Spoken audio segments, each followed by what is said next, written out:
नमस्कार मित्रों, मैं गिरजेश राय अपने चैनल पढ़ो रिंकू में एक बार पुनः आपका स्वागत करता हूं। आज हम लोग जो हिंदी व्याकरण के एक जबरदस्त ही चैप्टर के बारे में चर्चा करेंगे जिसका नाम है समास। जिसका नाम है समास। देखिएगा, समास क्या है, समास क्या होता है, समास की क्या परिभाषा होती है और समास के कितने प्रकार हैं, इन सभी के बारे में हम लोग जानेंगे और चर्चा करेंगे। तो सबसे पहले आपको बता देते हैं समास का मतलब क्या होता है। हम सबसे पहले यही शुरू करते हैं, समास का मतलब क्या होता है। समास का मतलब ही होता है भाइयों संक्षेप। क्या होता है? संक्षेप।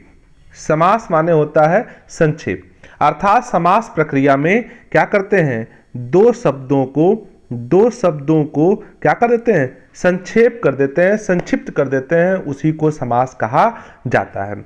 ठीक है, कन्फर्म है। दो शब्दों को संक्षेप कर देना ही क्या है, समास है। या ऐसे भी कह सकते हैं आप कि दो शब्दों से मिलकर बने सार्थक शब्द को, बने किसको, सार्थक शब्द को क्या कहते हैं, समास कहा जाता है। माने दो शब्दों से मिलकर या दो से अधिक शब्दों से मिलकर जो सार्थक शब्द बनता है उसे क्या कहा जाता है, समास कहा जाता है। ये आप समझे। एक चीज और जान लीजिए जो जरूरी है, उसका नाम है समास विग्रह। समास का क्या करते हैं, विग्रह। देख लीजिए विग्रह क्या होता है। विग्रह भी वैसे ही है कि जब समास के नियम से जो पद बनते हैं उन्हें कहा जाता है समस्त पद। क्या कहते हैं, समस्त पद। जो समास के नियमों से जो पद बनते हैं उन्हें कहा जाता है समस्त पद। जब उन्हीं समस्त पदों को पुनः पूर्व रूप में ला दिया जाता है तो उसी पूर्व रूप को कहते हैं समास विग्रह। जैसा कि आपने पढ़ा कि दो शब्दों को संक्षेप करने से बनता है क्या, समास, जिसे समस्त पद भी कहा जाता है। और जब उसी समस्त पद को, उसी समास को अपने पूर्व रूप पहले के रूप में कर देते हैं तो उसे क्या कहते हैं, समास का विग्रह कहते हैं। क्या कहते हैं, समास का विग्रह कहते हैं। अब देखिएगा अगला जो टॉपिक है, समास के भेद। क्या है, भेद। समास के कुल जो है 6 भेद होते हैं। समास के कुल कितने भेद होते हैं, 6 भेद होते हैं। और सबसे पहले भेद की तरफ हम लोग चर्चा करेंगे अपने टॉपिक पे आके। सबसे पहला भेद क्या है, अव्ययी भाव समास। कितने भेद होते हैं, 6 भेद होते हैं। पहला भेद कौन सा है, अव्ययी भाव समास। अब समझिएगा, देखिए समास को समझना नहीं, रटना नहीं है, सिर्फ समझना है। कैसे समझेंगे, जो शब्द है, जो समास है, उसी समास के आधार पे इसको समझ लेंगे। देखिए कैसे, एकदम सरल तरीके से, रटना बिल्कुल नहीं है। देखिएगा, नाम क्या है, अव्ययी भाव। अव्ययी भाव माने अव्यय। अव्यय माने क्या होता है, अव्यय माने क्या होता है भाई, जो व्यय न हो। अव्यय माने क्या होता है, जो व्यय न हो। व्यय माने खर्च न हो, जो खर्च न हो। अर्थात साहित्य में, हिंदी में मतलब क्या है कि जो लिंग वचन, ठीक है, लिंग वचन या रूप के आधार पे परिवर्तन नहीं होता उसे क्या कहते हैं, अव्यय कहते हैं। ठीक है, तो अव्ययी भाव समास में क्या होगा, अव्यय होगा। अव्यय होगा क्योंकि ये पहला समास है तो कौन सा पद अव्यय होगा, पहला पद अव्यय होगा। अब देखिए पूरा नियम पढ़ लीजिए, समझ में आ जाएगा। कह रहा है कि अव्ययी भाव समास में प्रथम पद अव्यय होगा, क्योंकि पहला समास है, प्रथम पद अव्यय होगा। अव्यय क्या होता है, जो लिंग वचन के आधार पर परिवर्तन नहीं होता। उसका अर्थ प्रधान होता है, क्योंकि पहला पद जो प्रधान है, मुख्य है, उसी का अर्थ प्रधान होता है। इसमें अव्यय पद का प्रारूप लिंग वचन कारक में नहीं बदलता। मैंने कहा ना, जो अव्यय होता है वो लिंग वचन और कारक के आधार पर परिवर्तन नहीं होता, वह सदैव एक जैसा रहता है, इसीलिए उसे अव्यय कहा जाता है। पहचान क्या है ये भी देख लीजिए। पहचान क्या है, अव्यय भाव समास में जो प्रथम पद होगा वह अनु, आ, प्रति, भर, यथा, यावत, हर आदि होते हैं। माने अनु, आ, प्रति, भर, यथा, यावत, हर, यही इसकी पहचान होती है। पहला पद क्या होगा, अव्यय होगा। सरल तरीके से पहचान लीजिए, पहला पद क्या होगा, अव्यय होगा और छोटा होगा। ये भी याद रखिएगा, छोटा होता है। पहला पद अव्यय होगा और छोटा होगा। दो पद होते हैं समास में, पहला पद जो है छोटा होगा और अव्यय होगा। तो कौन सा पद, कौन सा समास, अव्ययी भाव समास। उदाहरण देख लीजिए, उदाहरण देखिए, जैसे यो रूप के योग्य, तो क्या हो जाता है, अनुरूप। देखिए अनु क्या है, अनुरूप।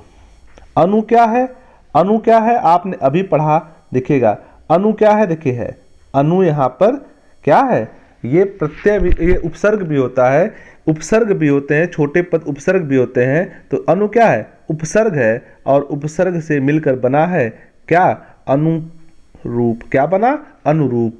आगे देखिए कैसे पहचानने हैं, देखिए प्रतिकूल, प्रतिभर यथा जावत आपने पढ़ा था। प्रतिकूल पहला पद क्या है, प्रति है, प्रति है, छोटा है, अव्यय है, और इसका मतलब विग्रह क्या हो जाएगा, इच्छा के विरुद्ध। प्रतिकूल इच्छा के विरुद्ध। उसी तरह से भरपेट, पहला पद क्या है, भर, भर आपने पढ़ा था, भर यथा यावत तो ये क्या है, अव्यय है, पेट भर के। आगे देखिए प्रतिदिन, प्रतिदिन, तो प्रति क्या है, अव्यय है, ये रूप लिंग के आधार पर परिवर्तन नहीं होता। प्रतिदिन कहिए, प्रतिरात कर लीजिए, कोई परिवर्तन नहीं होता, प्रत्येक दिन हो जाएगा इसका विग्रह। उसी तरह से यथा संभव, यथा यावत आपने पढ़ा था, यथा संभव में जैसा संभव हो, इसमें यथा क्या है, इसमें यथा क्या है, अव्यय है, पहला पद अव्यय है। ठीक है, तो अव्ययी भाव समास में पहला पद क्या होगा, अव्यय होगा, छोटा होगा, ये आपकी सबसे बड़ी पहचान है, छोटा हो और अव्यय हो तो अव्ययी भाव समास है। दूसरा देखिए तत्पुरुष समास। तत्पुरुष समास में देखिएगा, तत्पुरुष समास का पद, समास में जो बाद का पद है वह उत्तर पद होता है, और वही क्या होता है, प्रधान होता है। बाद माने उत्तर पद। इसमें दोनों पदों का कारक चिन्ह लुप्त हो जाता है। तत्पुरुष समास की सबसे बड़ी परिभाषा यही है कि इसमें कारक, पहचान जो यही है कि इसमें कारक चिन्ह जो होता है लोप हो जाता है। कारक का, के, की, सा, से, सी, ये सब इसमें क्या होता है, लोप हो जाता है, के लिए इत्यादि का लोप हो जाता है, और इसमें दूसरा पद प्रधान होता है। देखिए कैसे जाना हमने, पहला समास क्या था, अव्ययी, पहला पद प्रधान था। तत्पुरुष समास दूसरा पद है, दूसरा समास है, तो जब दूसरा समास है तो पद भी कौन बड़ा होगा, दूसरा पद जो है महत्वपूर्ण होगा, कारक चिन्ह का लोप होगा, बस ये याद रखना है। दूसरा पद प्रधान है, कारक चिन्ह का लोप है, कौन सा समास है, तत्पुरुष समास। तत्पुरुष समास कौन है, दूसरा पद। आगे देखिएगा, अब देखिए जैसे चिड़ी मार, चिड़ी मार, इंपॉर्टेंट क्या है, मार, दूसरा पद क्या है, प्रधान है। प्रधान मतलब होता है जिससे अर्थ की सीधी सीधी प्राप्ति हो जाए, अर्थ को पूरी तरह से स्पष्ट कर दे, वही प्रधान होता है। तो चिड़ी मार, चिड़ियों को मारने वाला कारक चिन्ह क्या है, को है, चिड़ी मार में को का लोप हो जाता है, चिड़ी को मारने वाला चिड़ी मार होता है। और उदाहरण देखिएगा स्पष्ट हो जाएगा, जैसे धर्म ग्रंथ, तो धर्म का ग्रंथ, का क्या हुआ, इसमें लोप हुआ था। देखिए स्नान घर, स्नान घर, तो क्या हो जाएगा, स्नान के लिए घर।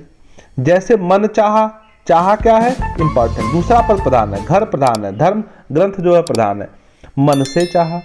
जैसे राजपुत्र, तो राजा का पुत्र। जैसे आगे बढ़िएगा, जैसे विद्या सागर, तो विद्या का सागर। तो इस प्रकार से ये क्या है, तत्पुरुष समास है, जहां पर का के लिए का क्या होता है, लोप हो जाता है। तत्पुरुष समास का मतलब दूसरा पद प्रधान होगा, दूसरा पद प्रधान होगा, और कारक का लोप होगा, यही पहचान है। आगे देखिएगा, इसके 6 भेद होते हैं। तत्पुरुष समास के कुल कितने भेद होते हैं, 6 भेद होते हैं तत्पुरुष समास के। कौन कौन से देखिएगा, देखिएगा कारक जो है कितने होते हैं, 8 होते हैं। तो 8 में कर्ता कारक और संबोधन कारक यहाँ पे छोड़ दिया जाता है, व्याकरण नहीं होता, तो इसलिए कुल कितने पद होते हैं, 6 भेद होते हैं किसके, तत्पुरुष समास। चलिएगा कौन कौन से, पहला जो है पद कर्म तत्पुरुष। कर्म में आपने पढ़ा होगा, कर्ता ने कर्म को, तो कर्म में क्या होता है, को का लोप हो जाता है। जैसे यश प्राप्त, तो क्या हो गया, यश को प्राप्त। उसी तरह से करण तत्पुरुष में से का लोप हो जाता है, के द्वारा का लोप हो जाता है। ये देखिएगा, इसका उदाहरण क्या है, मदांध, मदांध, मद से अंधा, मद से अंधा। आगे देखिएगा, तत्पुरुष समास का तीसरा क्या है, संप्रदान तत्पुरुष। संप्रदान माने किसी को दान देके या किसी को देके संतुष्ट करना संप्रदान होता है। सम प्रदान अर्थात प्रदान करके संतुष्ट होना। के लिए का इसमें लोप हो जाता है, जैसे गौशाला, गाय के लिए शाला, गाय के लिए शाला। अपादान में क्या होता है, से का लोप हो जाता है, यहाँ पे से का मतलब अलगाव से है। अपादान में से का लोप हो जाता है, जैसे गुणहीन तो गुण से हीन, अर्थात उसके पास गुण नहीं है, अलगाव के रूप में प्रयोग होता है किसका, अपादान का। संबंध तत्पुरुष में का के की का लोप हो जाता है, जैसे शिवालय तो शिव का आलय, शिव का आलय।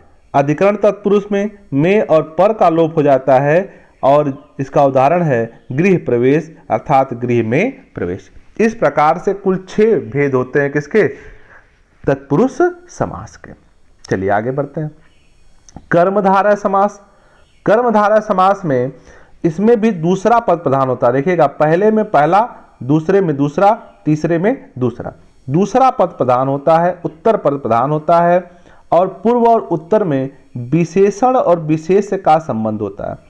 किसका संबंध होता है, विशेषण और विशेष का संबंध होता है, या उपमेय ऐसे भी कह सकते हैं, उपमेय और उपमान का संबंध होता है। किसमें, इन दोनों में। ठीक है, आगे बढ़िएगा, देखिएगा।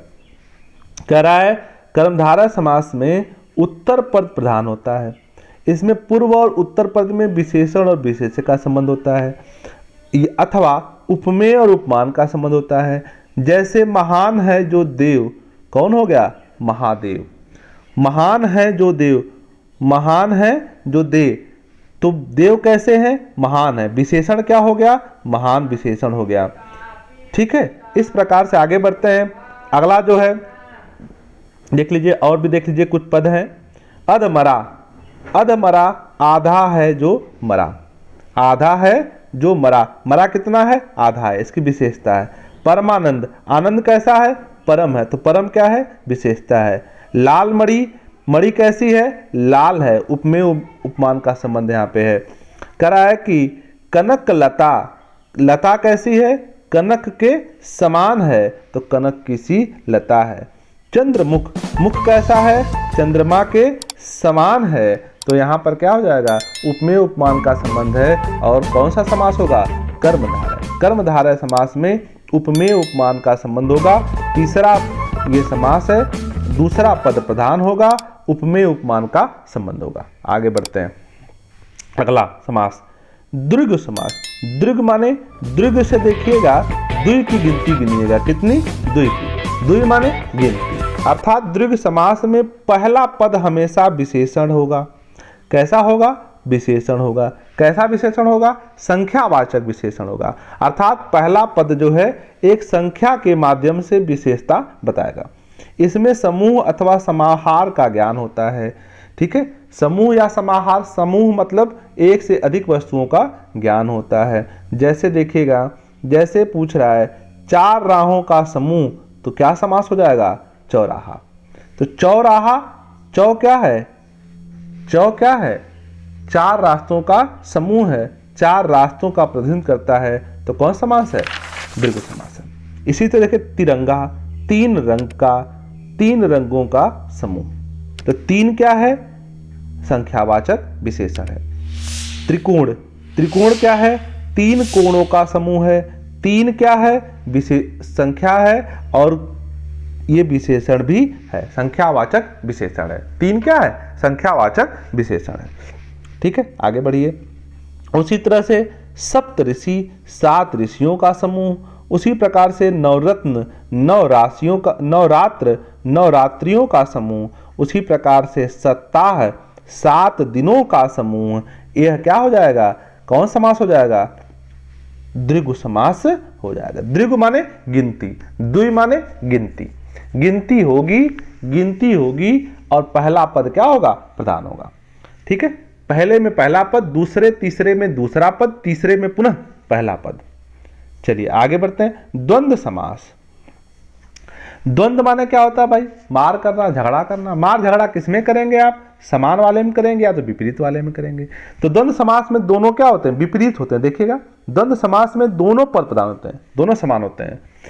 तथा विग्रह करने पर और अथवा या एवं आदि का प्रयोग किया जाता है। अलग करने पर ये दिखाई देंगे। द्वंद्व समास में दोनों पदों के बीच योजक चिन्ह लगा होता है, ठीक है, योजक चिन्ह लगा होता है, और साथ ही साथ एक दूसरे के क्या होते हैं, विलोम होते हैं। ये क्या होते हैं, विलोम भी होते हैं।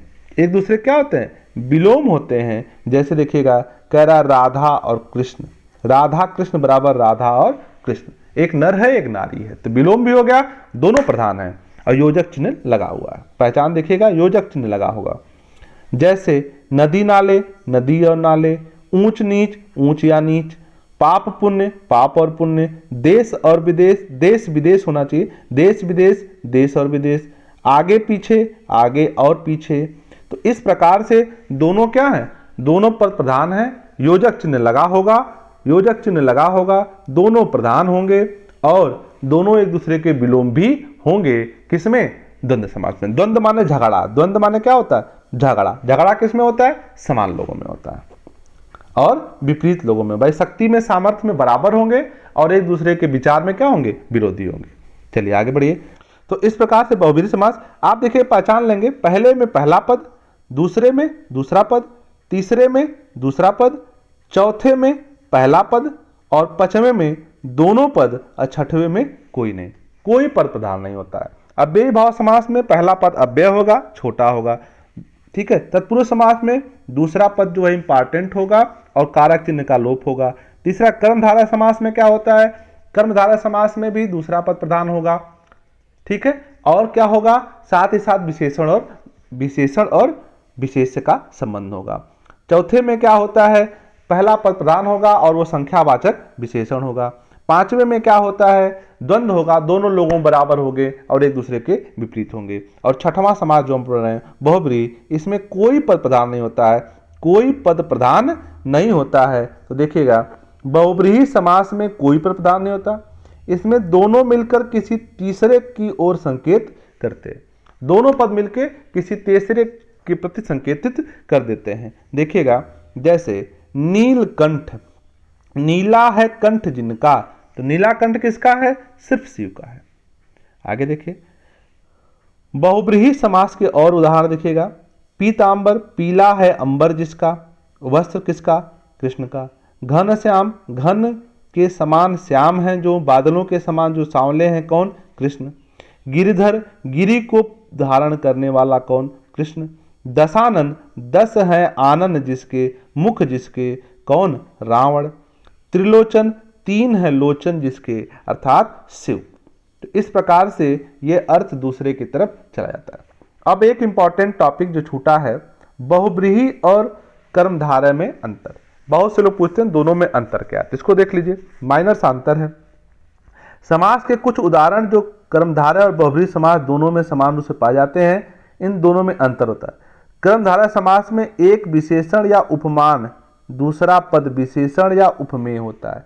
समझ में आ रहा है, पहला पद या तो विशेषण होगा, उपमान होगा, या विशेष और उपमान होता है। दूसरा पद बहुब्रीहि समास में समस्त पद ही किसी संज्ञा विशेषण का कार्य करती है। दोनों पदों में अर्थ अलग अलग स्पष्ट होते हैं। मतलब जो आपका बहुब्रीहि समास है, बहुब्रीहि समास में जो समस्त पद है वही क्या होती है, संज्ञा विशेषण होती है।